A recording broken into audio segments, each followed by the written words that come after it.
tetap di agamamu. Oke, tidak masalah. Kamu di Islam tapi saya di agama saya. Saya bilang tidak. Tidak ada. Saya tidak mau seperti itu. Ya Betul. kemudian saya berpisah, Ustadz, berpisah saya. Karena iman ya? Karena iman. Subhanallah. Berpisah karena iman. Kemudian saya merantau, Ustadz. Saya pulang Sulawesi Utara. Sedangkan yang satu lagi adalah Yulianti Natalia, asal keturunan Chinese dari Bengkulu. Mari kita sapa satu persatu narasumber kita pada sore hari ini. Assalamualaikum Windy. Waalaikumsalam warahmatullahi wabarakatuh. Apa kabar? Alhamdulillah baik. Sehat. Kalau Feliza. Assalamualaikum. Waalaikumsalam warahmatullahi wabarakatuh. Apa kabar Feliza? Alhamdulillah sehat. Sehat ya? Alhamdulillah. Kemudian Yulianti, Assalamualaikum. Waalaikumsalam warahmatullahi wabarakatuh. Apa kabar? Wow. Kalau apa namanya nih, karena dia ini orang keturunan Chinese, saya kalau nanya, gimana nanya kabar? Ni hao ma. Ni hao ma? Wohan hao Nina. Wuhan hao. Iya, wah ini agak belajar bahasa Mandarin dikit ya. Kita akan bincang-bincang kurang lebih 1 jam ke depan bersama 3 orang santriwati kita. Bagaimana sih pengalaman mereka masuk agama Islam? Karena para pemirsa sekalian sangat luar biasa antusias. Siti Hajar. Iya, Siti Hajar. Saya dari Sulawesi Selatan. Iya. Ya, terus agak tinggikan suaranya dikit. Pengalaman saya masuk Islam. Ya. Agama awal saya Kristen. Kemudian saya menikah, saya masuk agama Hindu karena mengikuti suami. Masya Allah. Setelah itu baru saya masuk Islam. Jadi ceritanya Siti Hajar ini sudah pernah mengalami 3 agama ya? Iya Ustaz. Kristen karena dari orang tua ya? Iya dari orang tua. Kemudian pindah ke Hindu karena menikah dengan suami. Iya. Tapi kemudian cerai gara-gara beda keyakinan. Iya, beda keyakinan. Iya, beda keyakinan. Karena masuk agama Islam. Iya. Menarik sekali nih pemirsa ya.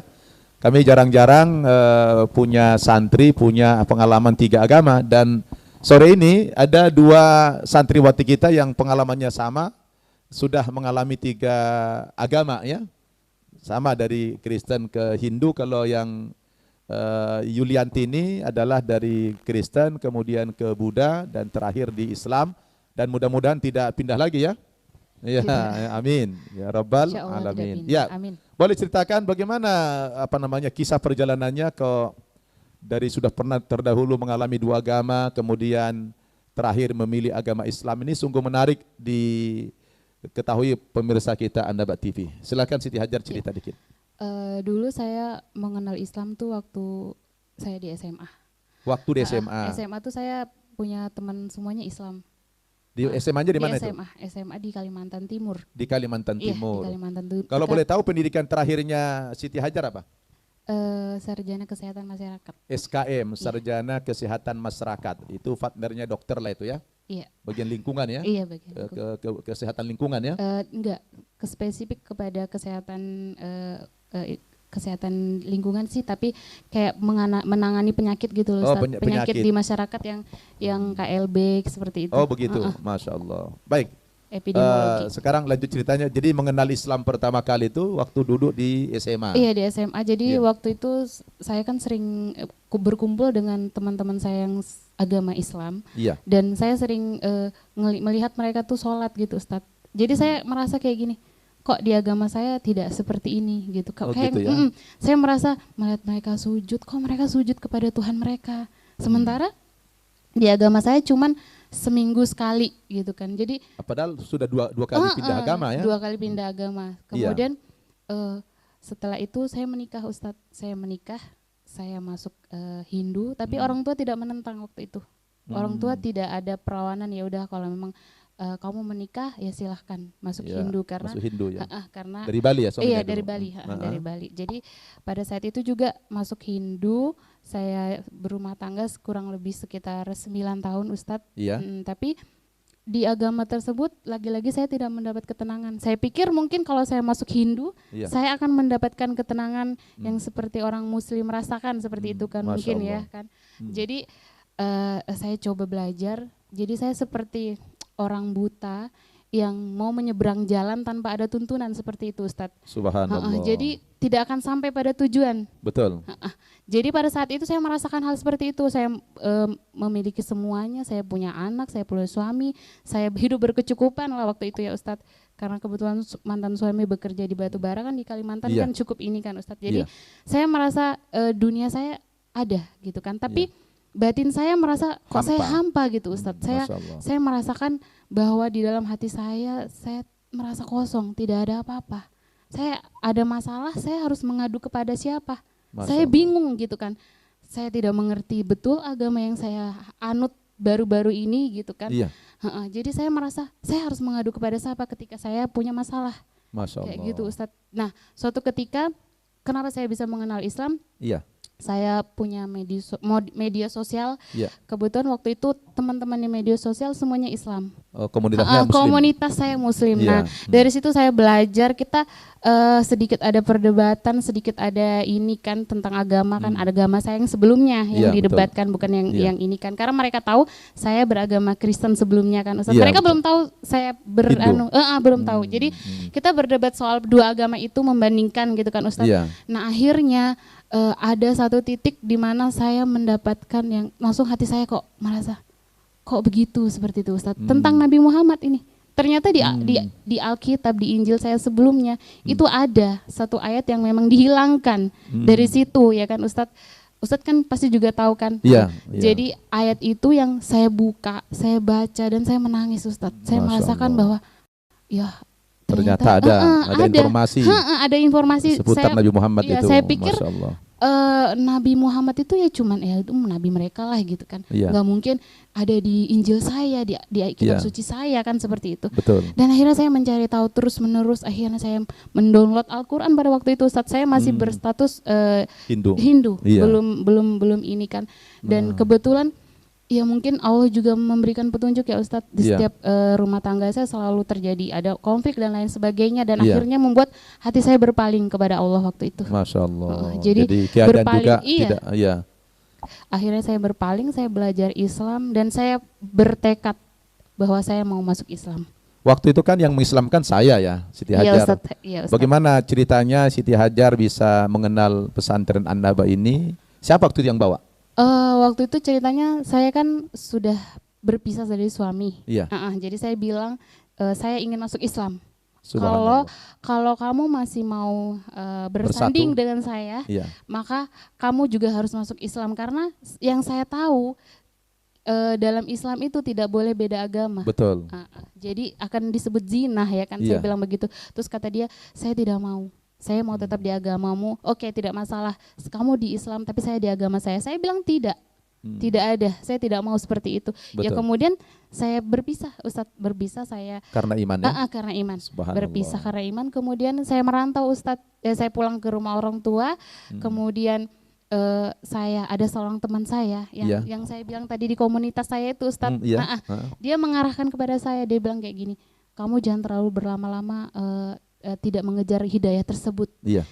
Jika tidak maka hidayah itu akan hilang. Cabut kembali. Akan Allah cabut. Selagi kamu masih merasakan hidayahnya, maka kamu harus mengambil hidayah itu.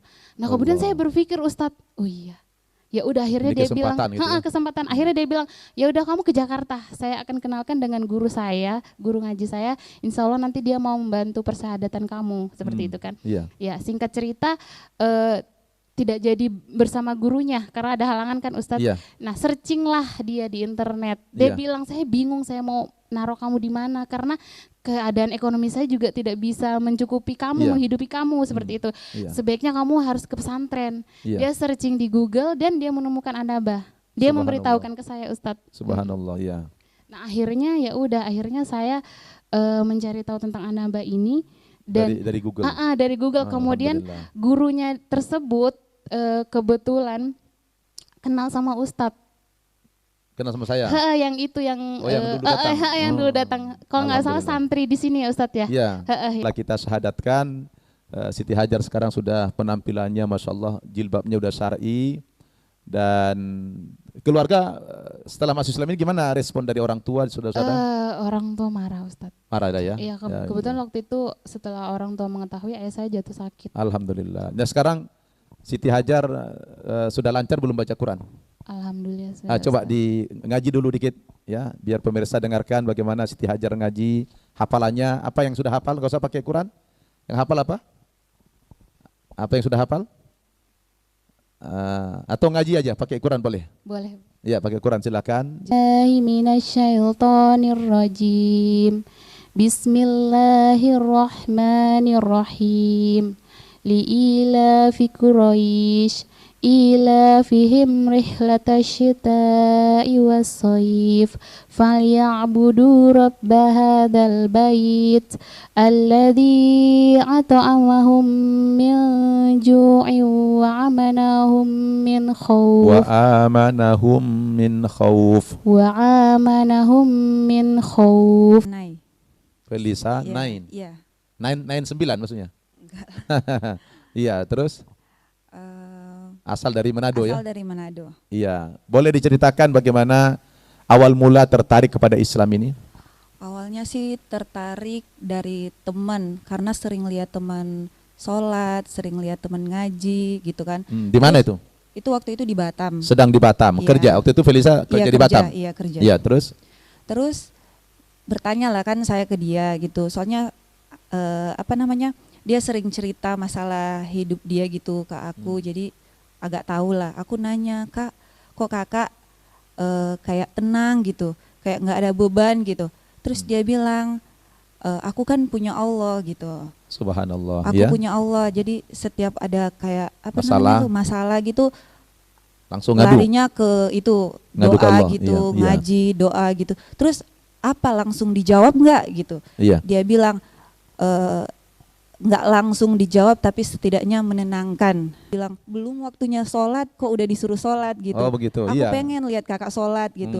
Terus Masya Allah. aku nanya, "Kak, emangnya kalau di agama Islam itu sholatnya ada waktu-waktunya gitu?" Iya. Iya, 5 waktu katanya. Iya. Gitu. Masya Allah. Maulah aku belajar gitu. Dia bilang kalau kamu mau belajar sholat harus masuk Islam dulu gitu. Kalau kamu mau belajar ngaji harus belajarnya dari awal, nggak langsung baca tahu gitu kan. Iya. Gitu harus dari huruf hijaiyah dulu gitu. Apalagi bahasa Arab ya kan? Iya. Hmm. Itu terus sering ikut-ngikut dia. Terus pernah lebaran nih, masih agama Kristen. Iya. Lebaran, aku bilang sama dia, "Kak, lebaran bareng ya gitu. Aku pengen sholat Id bareng kakak." Masya Mau Allah. kamu? Iya mau gitu. Ya udah. Padahal belum muslim kan? Iya belum. Mau Jadi aku. waktu diajak ke Iya, jadi lapangan apa masjid? iya beli dulu kata dia. "Emang kamu udah punya mukena, udah punya baju lebaran?" Aku bilang, "Ayolah kita beli gitu kan." Iya. Ya udah aku beli mukena, beli sajadah, Allah. beli baju gitu. Aku ikut sama dia. Aku waktu itu kan nggak tahu nih. Iya. Aku nanya kayak gimana, kata dia ikut-ikut aja dulu. Ya udah aku ikut. Aku ikut sholat Id gitu. Iya. Pas pulang kayak berasa kok kayak seneng gitu, nyaman Seneng, gitu. nyaman, Padahal agamanya masih agama Kristen. Kristen. Itu udah pakai jilbab. Udah pakai Pakai jilbab. jilbab itu, Iya, Masya jadi Allah. aku coba-coba jilbabnya kan, pinjam gitu. Iya. Gitu. Terus aku bilang kok kayak bagus ya gitu kalau kita pakai jilbab. Tambah cantik kelihatan ya. Sudah dasarnya cantik, tambah cantik pula lagi ya. Kok kelihatan bagus gitu pakai jilbab gitu. Alhamdulillah. Terus udah waktu itu di Batam belum masuk Islam kan. Iya. Pas nanti ke Merauke, Iya. disitulah baru Di Papua. ya di tempat Kenapa aku. harus milih di Merauke waktu itu? Karena waktu di Batam tante Kristen kan. Ya, takut.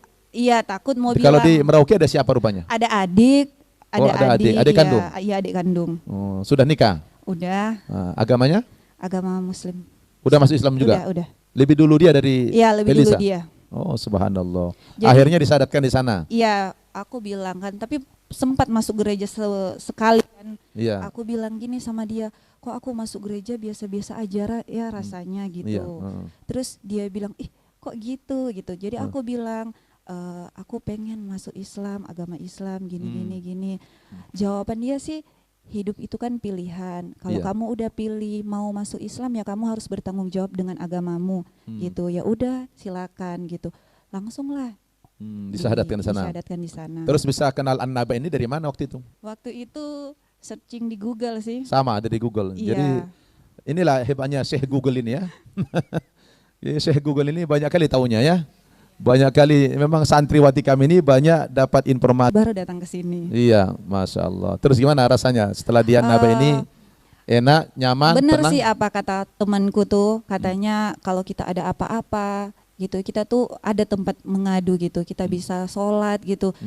Memang doa tuh Mustajab. ya. Terus apa namanya? Nggak ada setidaknya penghalang lah. ya setidaknya bikin hati Tenang. kita tuh tenang gitu.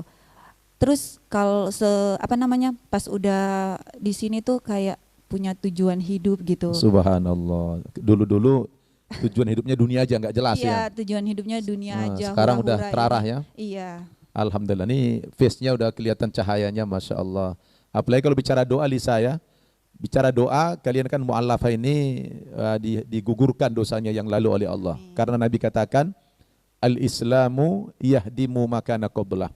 Islam itu menghapus dosa yang sebelumnya. Jadi kalian sudah syahadat itu, insya Allah dosa kamu yang lalu itu dihapus sama Allah jika benar-benar yakin Islam itu agama yang benar dan mempraktekkan ajaran-ajaran Islam itu. Nah saat itu kalau kalian berdoa kepada Allah, itu pasti mustajab doanya. Karena Allah katakan dalam surat Al-Baqarah ayat 186,